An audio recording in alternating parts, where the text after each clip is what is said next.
Looking back, I feel dumb. Completely stupid, actually.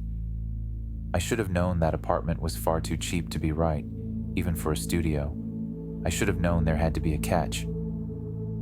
The day I moved in was a complete blur. I insisted that no one help me, not wanting to prove any of my family members' suspicions about my character. By late afternoon, all my muscles ached terribly, and my head throbbed. I fell back on my bare mattress, staring up at the ceiling fan with glazed-over eyes. I pulled the damp strands of hair from my sweaty forehead, wincing in disgust. Someone knocked on my door, causing me to jump. I cursed under my breath, pushing myself up on my elbows. 2 girls were peeking around my door frame. Foolishly, I had left it wide open, forgetting the old college rule: only leave your door open if you want to make new friends. And I was not in the mood to make new friends. One of them, an Asian girl with choppy black hair, was grinning at me. The other stood a little further back, fingering a box of Marlboro Reds.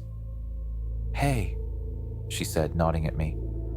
Her voice was smooth and raspy at the same time. "Did you just move in?" I laid back down, rubbing my face with both hands, choosing not to bother with manners. "Yeah, about 5 seconds ago." "Cool." The girls walked in, evidently ignoring my very clear body language. The girl with the black hair ran her fingers along the edge of my desk, and then picked up a little ceramic duck from my unpacked box of trinkets. "Grandma," I explained, feeling strangely defensive. "Cute," she replied, holding it up to her face. "Has anyone told you yet?" the other girl asked abruptly, looking around my apartment. She had tucked the cigarettes into the back pocket of her jeans and was now tugging at her long red braids. "Jesus, Gianna, give her a second." "Well, she needs to know."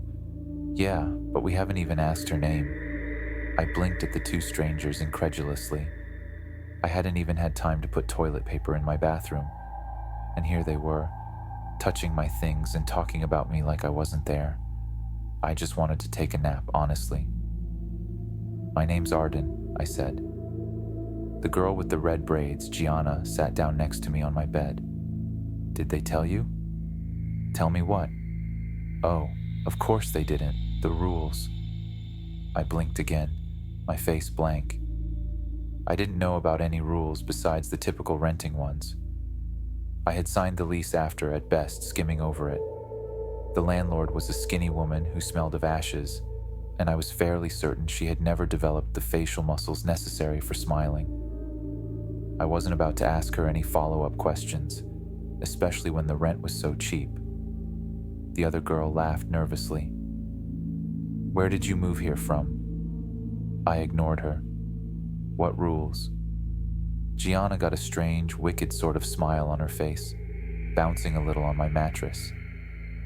The other girl sighed loudly. "Something happens here every night," she began, pulling out my rickety office chair and sitting down. "Something weird." "Like what?" I sat up, frowning at her. Finally, my interest was piqued. "Someone walks down the street," Gianna said, her voice reminding me of a camp counselor telling a scary story around the bonfire. "That one right down there," she pointed at my window. "It's someone different each night. They scream for help for about an hour, but we aren't supposed to help them."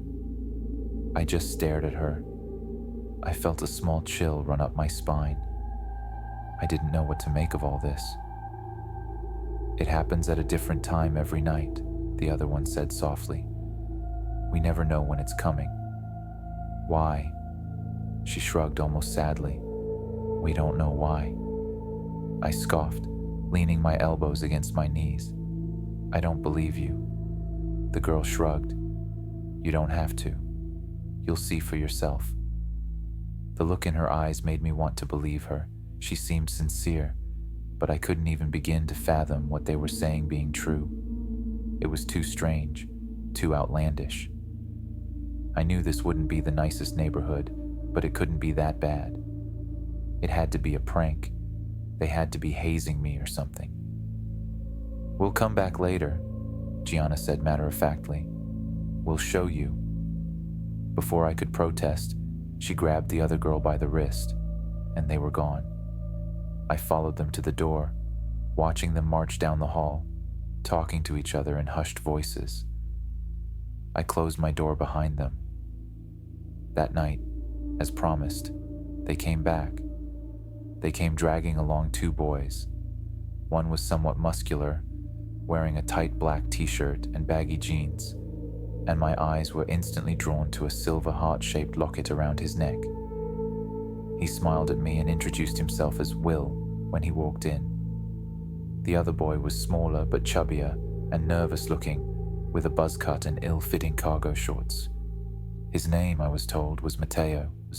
The girl named Gianna came in carrying a bottle of wine and that same slightly crumpled box of cigarettes. The other one, the girl I still didn't know the name of, was the only one who looked even somewhat apologetic. They all sat down on my dusty floor next to the window and motioned for me to join them. I sat between Will and the nameless girl, unsure whether I should continue feeling violated or if I should just give in to my strange, pushy neighbors. "Do you all live in this building?" I asked, hesitantly accepting the wine when it was passed to me. "Yeah," Will answered with a grin. It seemed half-hearted. "This building is where all the young people live. It's where they put us," Gianna cut in, lighting a cigarette. It didn't even occur to me to tell her not to smoke inside. "We've all been sorted out. Forgive her. She's a bit of a conspiracy theorist." "It's not a theory," she snapped, glaring at him. "Look at the other ones. Next door, the Middle Ages, people with kids but no grandkids. Across the street, old people. Not a single 20-something in that entire building. May, tell him." So her name was May. I looked her over, admiring her smoky eye makeup and how she'd tied her hair up, long strands poking out like exploding fireworks. "Stop it," May muttered, reaching for the wine bottle. "You'll scare her." "I'm not scared."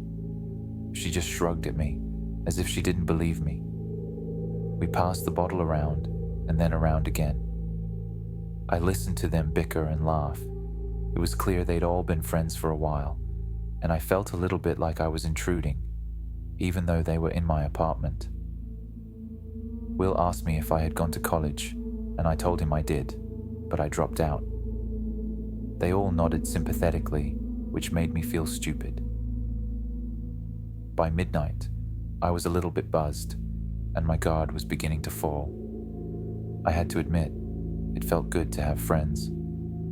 I had already mentally resigned myself to a life of solitude, at least for a while, but it seemed that might not actually have to be my fate. I laughed at Matteo and Gianna's drunken argument, passing a cigarette back and forth with May, blowing the smoke out of my open window.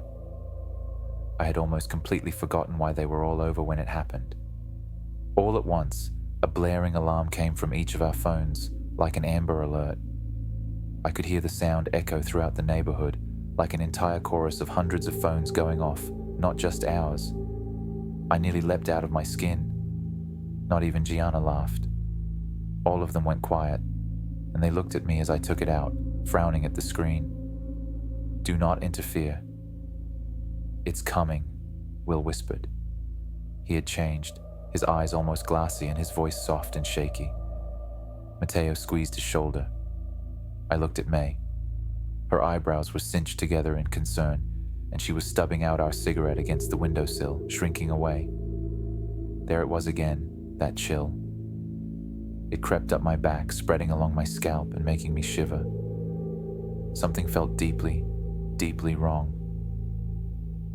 The others were quiet now, staring silently at the window I was sitting up against. The air felt somehow warmer, like it was buzzing with something, or maybe I was just sweating. We sat there, unmoving for what felt like half an hour.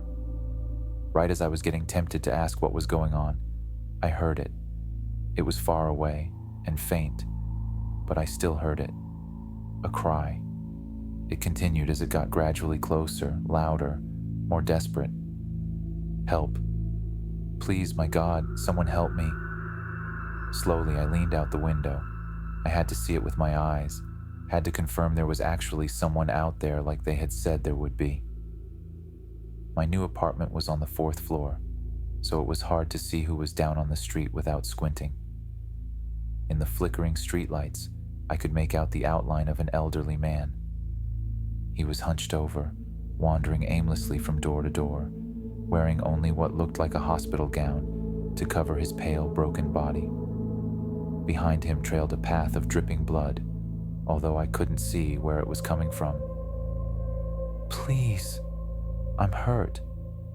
I looked back at the others, my mouth hanging open. "What is this?" I demanded loudly. "What the hell is this?" May touched my arm, trying to calm me down. I pulled away from her. "Arden, please. We have to help him. Why can't we help him? He's just an old man. We can't help him. Trust me." I ignored her, leaning further out the window, prepared to call out to him. Before I could open my mouth, I froze. The man down there was still now, facing our building. His head was tilted upwards, and I couldn't see his eyes, but I knew he was looking right at me. I immediately felt cold, like I was plummeting into ice water. "Help me," he whimpered into the silent night air, his voice barely audible. Then he began to scream. That scream wasn't human, or at least not any human I had ever met. It was desperate, agonized. It made my stomach turn and my eyes prick with tears. I couldn't look away. The blood was coming from his arms, or I should say, his lack of arms.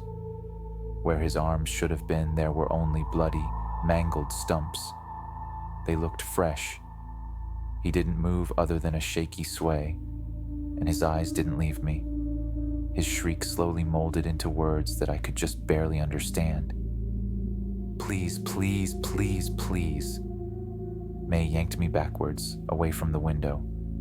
I landed on my ass and yelped in pain and horror. "What is that thing?" I whispered. I didn't mean to whisper, but that was all that came out. "We don't know," May replied, her eyes trained on Will, who was crying now. Mateo held onto him like he might topple over. "We just know to follow the rules." "What happens if you don't follow the rules?" I asked, and immediately regretted it. Will sobbed softly. Outside, the old man wailed. Gianna reached over and pulled the window shut, but it somehow did nothing to muffle the blood-curdling sound. "Do you want to tell her, or should I?" Mateo asked Will. Will just shook his head. He was clutching his locket now, turning the little heart over between his fingers. Mateo sighed and turned towards me. "A couple of months ago, one of them got to Will's girl. Shannon," Gianna butted in. "Her name was Shannon. Sorry, her name is Shannon." I swallowed, but whatever I did, nothing would force down the lump in my throat. "What happened?" Mateo shook his head.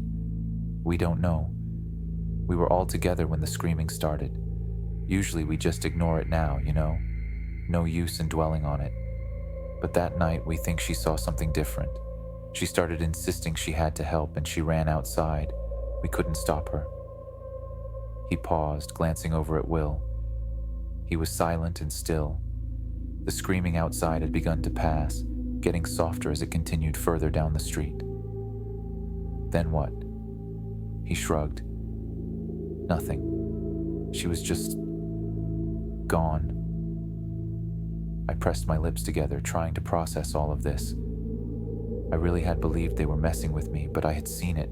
I had witnessed it firsthand, and it terrified me. "Why doesn't anyone leave?" He shrugged for a second time. "Can't afford it. Or people just don't care. Some people have left, but we all signed an NDA with the lease, so nobody ever knows." I frowned, thinking back to signing the paperwork, trying to remember. I could vaguely picture what he was talking about. I had just assumed it was more legal jargon that I would never understand. Had I seriously signed a non-disclosure agreement without even noticing? After that, I told them I wanted to go to bed. I needed time to process all of this. They understood, and each one of them said goodbye before leaving me alone. As I lay in the dark, staring at the ceiling, for some strange reason I thought of May's face when we had realized it was happening. How she'd put out the cigarette and backed away from the window. Eventually, I was able to drift off to sleep. The next few weeks were difficult. I spent more and more time with my new neighbors. I came to find that they were right. I didn't think there was a single person older than 30 in our entire building, but I saw them all the time leaving the one next door. Settling in was difficult. The others seemed so used to it. They cared, of course. It scared them. Especially Will. But you could tell they had been here a while by the way they sighed, closing the blinds and focusing harder on whatever they were doing. Eventually, I began to mimic them. It helped a little bit to pretend it was normal, as strange as that sounds. Moving out wasn't really an option for me anyways. I was a college dropout and I hadn't found a job yet. I was still just getting by on what I had managed to save up. Every night, it was someone different. Some were more human, some seemed less. Some were drenched in blood, their clothes ripped and strange, but some looked fairly normal. The worst were the children. They would run like injured chickens, screeching and banging on doors, begging for help. Sometimes they would try different things, say different things, like they're coming, like I don't want to die, or even I'm sorry. There were a lot of children. One night, while I was half awake, an alarm went off. It wasn't like the one on our phones. It was blaring, only somewhat muffled by my window. My apartment glowed a flashing red from outside. I didn't even look. I was too scared of what I might see. I just covered my head with my pillow and tried to fall back asleep. I came to learn all of the theories, especially from Gianna. She thought we had all been chosen and predetermined to live here, all for some sick little government game. She thought maybe there were people betting on the different buildings, putting down money on who would interfere the least. See that? She said to me one day in the hallway, returning from a coffee run. Cameras everywhere. I didn't know if I believed her. I spent time with May mostly. We smoked on the front steps and people watched. It was strange to see what at night was such a sinister and gruesome neighborhood during the day, bright and lively. She didn't talk much about the rules, so I didn't either.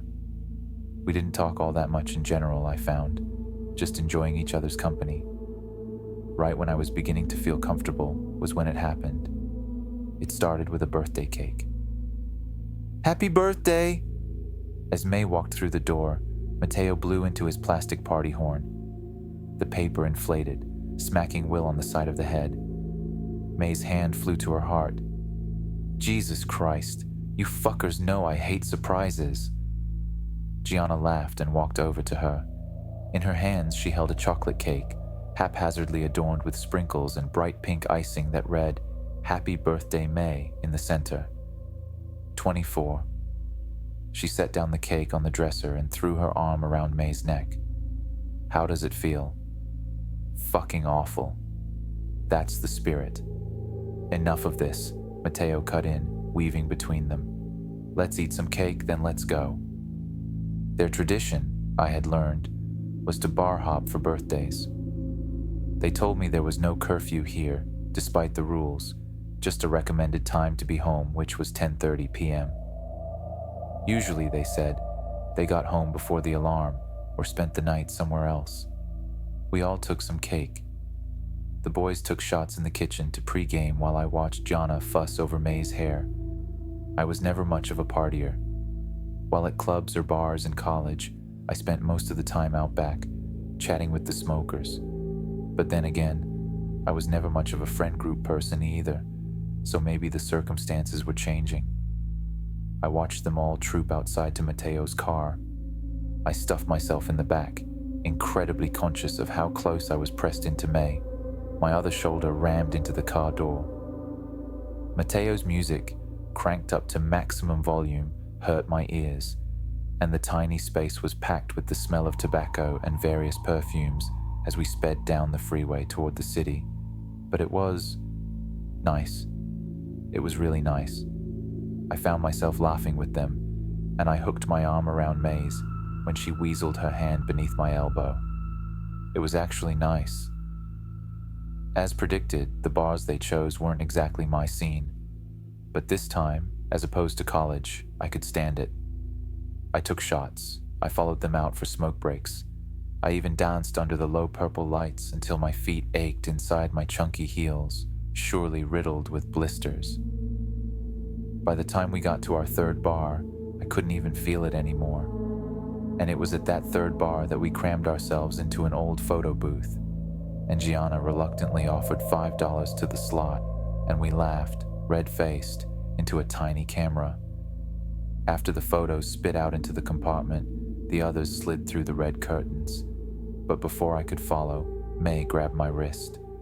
She held me back, sliding her long, baby blue nails up my wrist. I shivered.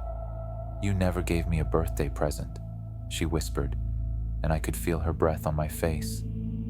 If I was wearing my glasses, they would have been fogging up. Yeah, well, I didn't get to finish my quip before she kissed me. It was nice, and then it wasn't. "Hey!" Will called out to me, squeezing through a crowd of men wearing tattered leather jackets to get to me. "Arden, where's everybody else?" I blinked, looking around. I could have sworn they had been right there a second ago, but now none of them were anywhere to be found. I shrugged. "Dunno. Why? What's up?" He finally broke free from the swaying mass, and I got a better look at him. He looked worried. His face was flushed, and I could see a few drops of sweat creeping out from his hairline. He took his phone out of his pocket and held it out to me. First, I saw his home screen. It was him next to a girl with strawberry blonde hair, both clutching beer bottles and grinning widely at the camera. Then I looked where he actually wanted me to. The time, 1:47 a.m. "It's getting late," he narrated. "Can we find the others and get going?" I understood then. He was worried. It was past 1 a.m. and no alarm yet. It was later than usual. The bars would start closing soon. He wanted to get back before it happened. Will and I weaved through the crowd. I was pretty buzzed, and I realized I was having a hard time moving my feet right, which made me feel embarrassed. I hadn't even had that much to drink. Was I that much of a lightweight? We found them outside, chain smoking. Will explained the situation while I swayed. The drive back was strangely tense. Mateo's music was turned down, and there wasn't any joking or boisterous gossiping like there had been on the way out. We all felt it. It didn't need to be said. Something was off. Will drove fast, almost reckless. In the dark, May took my hand. Just as he was careening around the last corner, and we could almost make out the shape of our apartment building down the street, it happened. All of our phones went off at once. Gianna let out a small shriek from the other side of the back seat. "Do not interfere." Mateo turned back towards us, pressing his finger to his lips. Had this ever happened before? By their reactions, I didn't think so. It was different when it came when I was in my bedroom, when I could just shut the curtains and put my headphones on. I felt so small and helpless then, like I was gazing into the maw of something incomprehensibly beyond my understanding. I felt like we were all flies, and this neighborhood right now was the spider's web. Will drove slowly now, maybe 5 miles an hour. We were all still. We were all silent. Not even a stray breath cut through the quiet. Underneath the glowing streetlights, I could make out the side of Will's face. He was pale, and if I hadn't seen his knee shifting as he pressed down on the brakes, I could have mistaken him for a mannequin. The car came to a stop. I followed his gaze all the way down the street to the dark horizon, and I saw what he saw: a silhouette.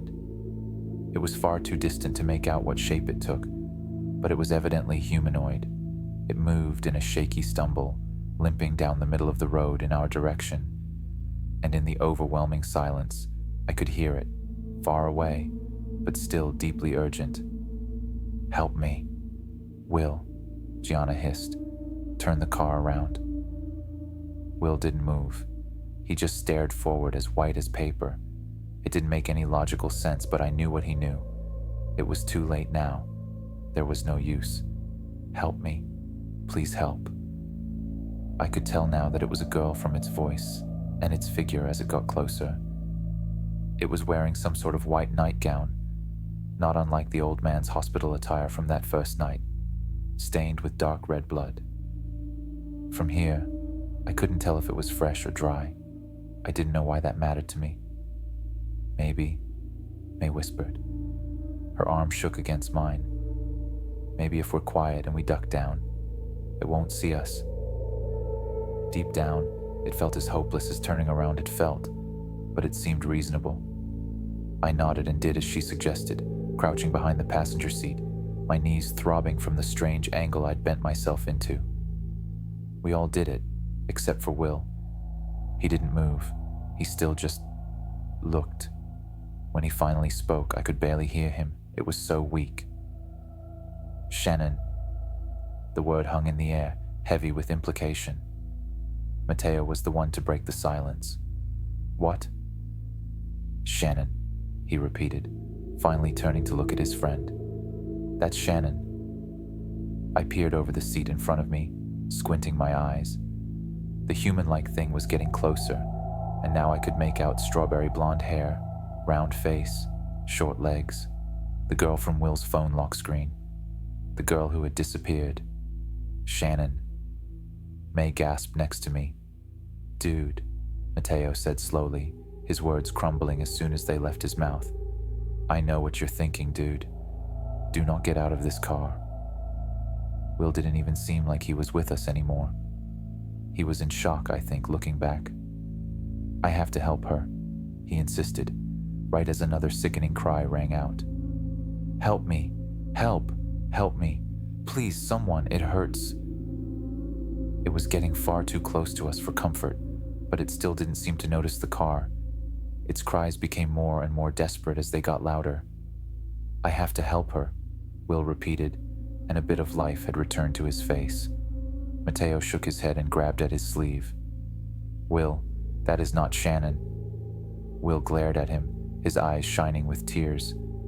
"I know Shannon. That's her.